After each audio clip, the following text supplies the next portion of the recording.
النهارده هنتكلم معاكم عن موضوع السقوط الرحمي المهبلي. وده بيبقى اضطراب معين بيكون حاصل فيه سقوط لمستوى الرحم تحت مستواه الطبيعي في الحوض. والسقوط المهبلي طبعا بيكون اما سقوط مهبلي امامي او خلفي او الاثنين مع بعض.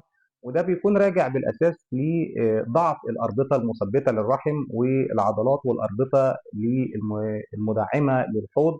وده بيكون حاصل مع تقدم السن او التعرض لولادات متعثره سابقه قبل كده.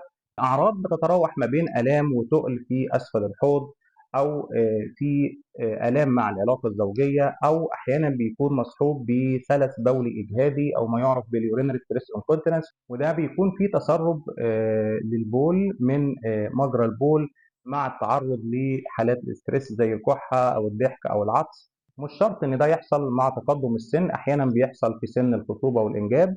وان شاء الله في الفيديو الجاي هنتكلم عن ازاي بنعالج الحالات دي.